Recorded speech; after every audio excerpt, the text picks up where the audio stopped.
To convert a MarkMagic label to an eFORMz project, you'll need to perform a one-time mapping of the data in the eFORMz composer. This is a two-part process. First, variables are created to capture the data fields. Next, these variables are placed on the label.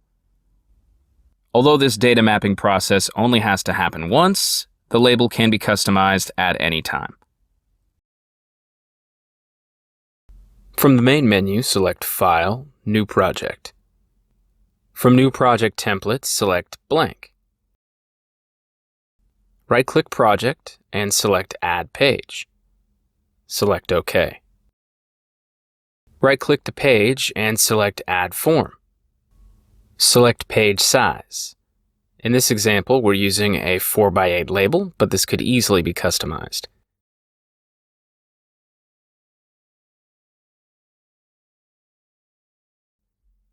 Likewise, we're going to change the font to something that's compatible with ZPL.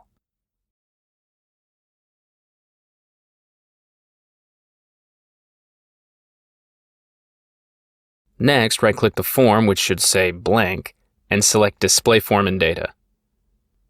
Select From File.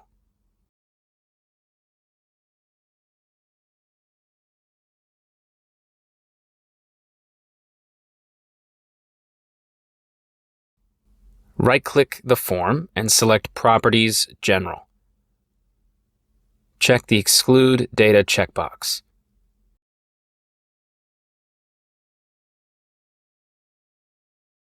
To add a variable, right-click the data field and select Add Variable.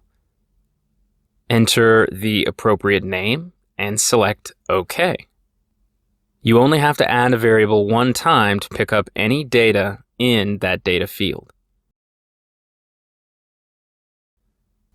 The PKT $; we can replace that and just have the PKT number. And to do that, you're just going to right-click the variable, select Add Function, Replace.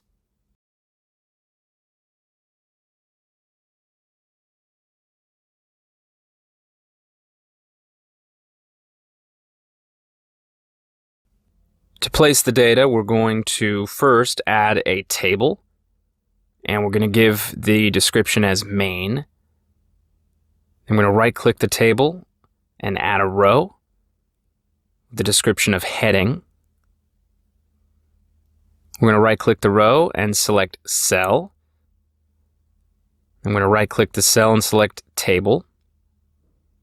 We're going to right-click the table and add a row. We're going to right-click the row and add a cell. And this cell is going to have a fixed width because we want to make sure all the information is spaced appropriately.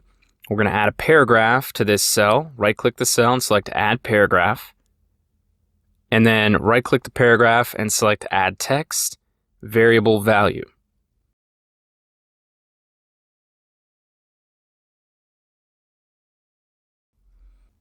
All right, we're going to add a new row, and then we're going to right-click that row, and we're going to add Cell. And then to that cell, we're going to add a paragraph. Now in the paragraph, navigate to the font, and we want to change the font. We're going to make the font a little bit bigger here. And we're going to do that for the PKT number. So right-click the paragraph and add text. And first we're going to select text value, and we're going to enter PKT $; with a space. Then we're going to right-click that paragraph again, add text variable value, and then we're going to select that PKT number variable.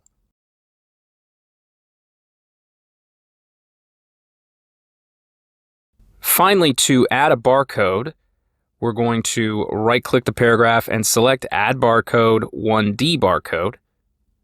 And for the barcode data, we're going to select the carton barcode variable. For barcode type, code 128. And then we're going to adjust the width and the height as needed and select OK, and we have ourselves our barcode.